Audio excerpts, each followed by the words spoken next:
26 में पाकिस्तान पर नजर रखिए, वहां से बड़ी खबर आएगी। 26 में बांग्लादेश पर भी निगाह रखिए, वहां बड़ी हलचल मचेगी। लेकिन सबसे ज्यादा ध्यान, सबसे ज्यादा फोकस अपने भारत पर रखिए, क्योंकि 2026 भारत का साल होने वाला है। 26 में भारत को उस जगह पहुंचना है जहां यूरोप का ग्रोथ इंजन खड़ा है। चीन को टक्कर देने का मोदी का प्लान इसी 26 में परवान चढ़ेगा।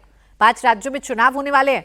प्रधानमंत्री की एक आंख हमेशा चुनाव पर रहती है, लेकिन दूसरी आंख उस लक्ष्य पर है जिसे मोदी ने अपनी लीगेसी बनाने के लिए तय किया है। अमेरिका, चीन और जर्मनी, यही 3 देश आगे रह गए हैं। बाकी जो भी देश थे, भारत ने सबको पीछे छोड़ दिया है। प्रधानमंत्री नरेंद्र मोदी नीति आयोग में जब देश के टॉप उद्योगपतियों और कारोबारियों से मीटिंग कर रहे थे, तभी यह गुड न्यूज आई। भारत जापान से आगे निकल गया और दुनिया की चौथी सबसे बड़ी इकॉनमी बन गया। नरेंद्र मोदी ने 12 साल में भारत को 10वें नंबर की इकॉनमी से चौथे नंबर की इकॉनमी बना दिया। मोदी के कार्यकाल में भारत ने ब्राजील को पीछे छोड़ा, भारत कनाडा से आगे निकला, फिर भारत ने इटली को पीछे किया। अगला नंबर फ्रांस का आया, भारत ने उसे भी पीछे छोड़ा। फिर 200 साल तक भारत पर राज करने वाले ब्रिटेन को भी पीछे छोड़ा और अब हिंदुस्तान ने जापान को पीछे छोड़ दिया है। जापान को पीछे छोड़ने के बाद अब भारत को जर्मनी से आगे निकलना है। 2026 में नंबर 3 वाली इकॉनमी बनने की तरफ मजबूती के साथ कदम बढ़ाना है। जब 2014 में आप सबने हमें जिम्मेवारी दी, देश फ्रेजाइल 5 की अवस्था से गुजर रहा था। 2014 के पहले वैश्विक अर्थव्यवस्था में हम 10वें नंबर पर थे और आज भारत तेज गति से दुनिया की 3रे नंबर की अर्थव्यवस्था बनने की दिशा में आगे बढ़ रहा है। सरकार की ओर से जारी बयान में कहा गया कि भारत की जीडीपी 4.18 ट्रिलियन डॉलर पहुंच गई है, जो जापान से अधिक है। इंटरनेशनल मॉनिटरी फंड यानी IMF का अनुमान है कि 2.5 से 3 सालों में भारत जर्मनी को पीछे छोड़कर 3री सबसे बड़ी अर्थव्यवस्था बन जाएगा। जर्मनी अभी 5.1 ट्रिलियन डॉलर की इकॉनमी है। उससे आगे चीन 19.4 ट्रिलियन डॉलर के साथ नंबर 2 पर है। अमेरिका 30.6 ट्रिलियन डॉलर की जीडीपी के साथ पहले नंबर पर है। लेकिन इनमें से किसी भी देश के पास वो ग्रोथ रेट नहीं है जो भारत के पास है। IMF का अनुमान है कि 2030 तक भारत की जीडीपी 7.3 ट्रिलियन डॉलर तक पहुंच जाएगी। भारत को भरोसा है कि हम ये काम 2030 से बहुत पहले कर लेंगे। एक समय था जब भारत में रिफॉर्म्स रिएक्शनरी होते थे,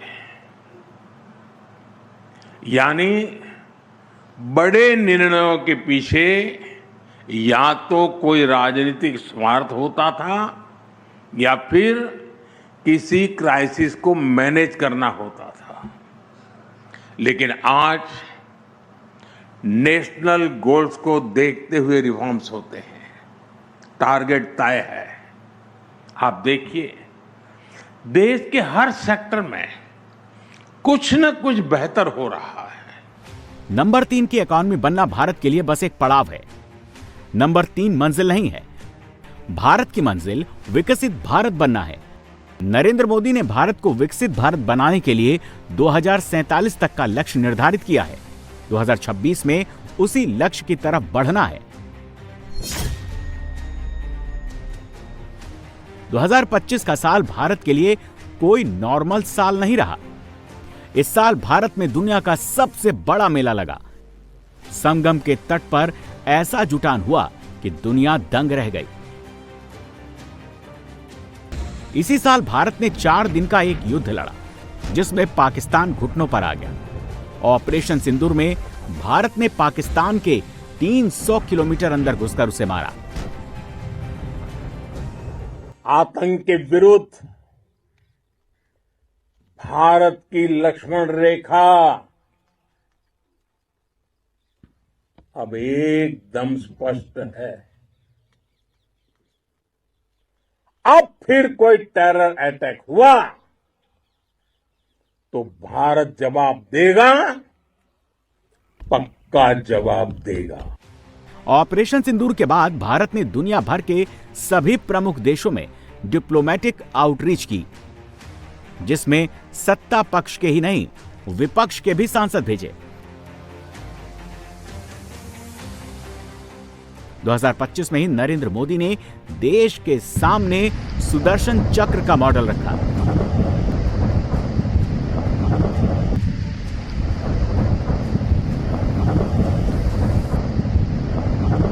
मोदी 2025 में नरेंद्र मोदी ने बिहार का चुनाव जीता, जो 2024 के लोकसभा चुनाव के बाद मोदी के लिए सबसे टफ कहा जा रहा था। नरेंद्र मोदी, नरेंद्र मोदी, नरेंद्र मोदी।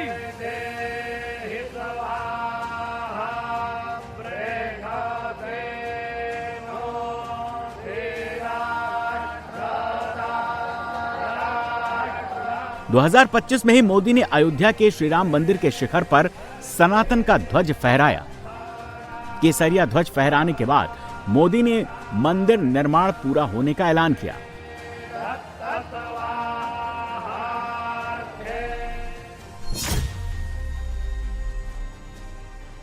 युद्ध लड़ते हुए, चुनाव जीतते हुए भी नरेंद्र मोदी ने धन से ध्यान भटकने नहीं दिया। मोदी को मालूम है कि जब तक लोगों की जेब में पैसा है, तब तक उनकी सत्ता है। 2025 में मोदी ने लोगों की जेब में पैसा डाला। 15 अगस्त को लाल किले से नरेंद्र मोदी ने उस राहत का ऐलान किया जिसका इंतजार देश का लोअर मिडिल क्लास बहुत शिद्दत से कर रहा था। साथियों, इस दिवाली में आपकी डबल दिवाली का काम मैं करने वाला हूं। इस दिवाली में आपको एक बहुत बड़ा तोहफा देशवासियों को मिलने वाला है। पिछले 8 साल से हमने जीएसटी का बहुत बड़ा रिफॉर्म किया। पूरे देश में टैक्स के बर्डन को कम किया, टैक्स की व्यवस्थाओं को सरल किया, और 8 साल के बाद समय की मांग है कि हम एक बार उसको रिव्यू करें। हमने एक हाई पावर कमेटी को बिठा करके रिव्यू शुरू किया, राज्यों से भी विचार विमर्श किया, और मेरे प्यारे देशवासियों, हम नेक्स्ट जनरेशन जीएसटी रिफॉर्म्स लेकर के आ रहे हैं। नरेंद्र मोदी ने जो कहा सो किया। दिवाली से पहले जीएसटी रिफॉर्म लागू कर दिए। इस वर्ष सिर्फ जीएसटी में ही कमी नहीं की गई, इनकम टैक्स में भी बहुत कम किया गया है। यह ऐतिहासिक फैसला नरेंद्र मोदी ने तब किया जब ट्रंप के साथ भारत का ट्रेड और टैरिफ वाला पंगा चल रहा था। उधर ट्रंप टैरिफ बढ़ा रहे थे, इधर नरेंद्र मोदी जीएसटी घटा रहे थे। ट्रंप देखते रह गए। नरेंद्र मोदी ने भारत की इकॉनमी पर टैरिफ वॉर का रत्ती भर असर नहीं पड़ने दिया। इस साल फेस्टिवल सीजन में गाड़ियों की रिकॉर्ड बिक्री हुई। कंज्यूमर आइटम्स और इलेक्ट्रॉनिक गुड्स भी खूब बिके। ट्रंप भारत को झटका देना चाहते थे, अब वो डील करना चाहते हैं। साथियों, रिफॉर्म एक अनवरत चलने वाली प्रक्रिया होती है। जब समय बदलता है, देश की जरूरत बदलती है, तो नेक्स्ट जनरेशन रिफॉर्म भी उतने ही आवश्यक होते हैं। इसलिए देश की वर्तमान जरूरतों और भविष्य के सपनों को देखते हुए जीएसटी के ये नए रिफॉर्म्स लागू हो रहे हैं। नए स्वरूप में मुख्य रूप से अब सिर्फ 5% और 18% के ही टैक्स स्लैब रहेंगे। इसका मतलब है रोजमर्रा के इस्तेमाल की ज्यादातर चीजें और सस्ती हो जाएगी। नरेंद्र मोदी से पहले देश में जो सरकार चल रही थी वो डोजियर भेजने वाली सरकार थी। मोदी की सरकार डॉक्ट्रिन वाली सरकार है। नेशनल इंटरेस्ट सबसे ऊपर, चाहे इसके लिए युद्ध लड़ना पड़े या फिर टैरिफ वॉर में उतरना पड़े।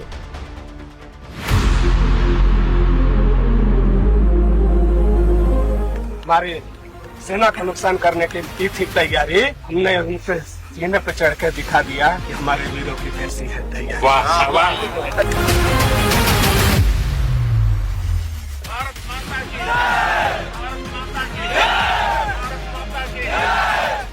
2025 में नरेंद्र मोदी ने रूल बुक बदल दिया।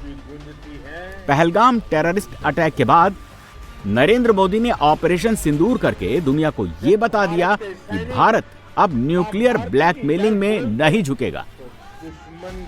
ये सब करते हुए भी नरेंद्र मोदी ने लक्ष्य से नजरें नहीं हटाई। नरेंद्र मोदी अपनी वो लेगेसी बनाना चाहते हैं जिसे कोई पार न पा सके। नरेंद्र मोदी इतनी बड़ी लाइन खींच देना चाहते हैं जिसे कोई छोटा न कर सके।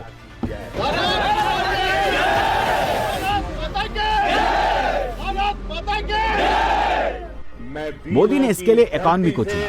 इकॉनमी के फ्रंट पर 2014 से 2025 तक हर साल हैपनिंग वाला साल रहा। बीएसएफ के अपने शूरवीरों को सैल्यूट करता हूं।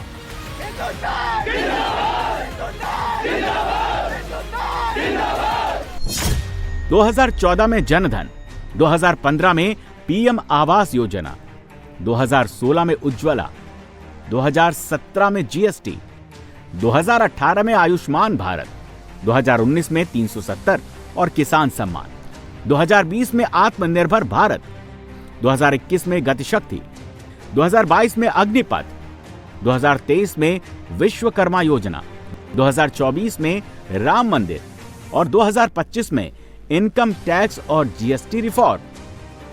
मोदी के 12 साल में हर साल पिछले साल से ज्यादा हैपनिंग वाला रहा है। ट्रेंड कहता है कि 2026 2025 से ज्यादा हैपनिंग वाला साल होगा। विकसित भारत यानी जो आर्थिक, सामरिक, सामाजिक और सांस्कृतिक रूप से सशक्त होगा, जहां इकोनॉमी भी बुलंद होगी और इकोलॉजी भी समृद्ध होगी,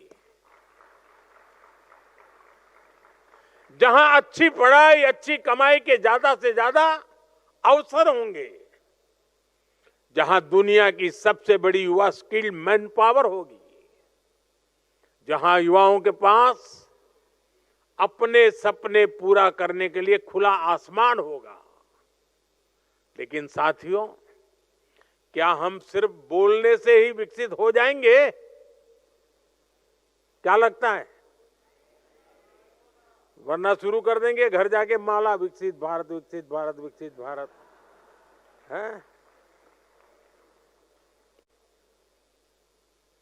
जब हमारे हर फैसले की कसौटी एक ही होगी, हर फैसले की कसौटी क्या?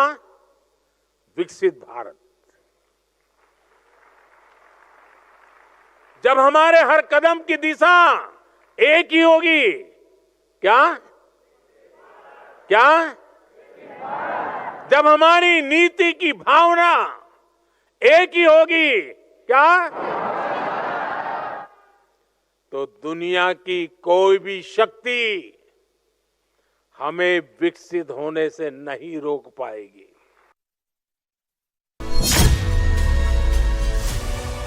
नरेंद्र मोदी अगर माला जपते रहते तो न अपनी पॉलिसी लागू कर पाते, न देश की तरक्की कर पाते, न दुश्मन से लड़ पाते।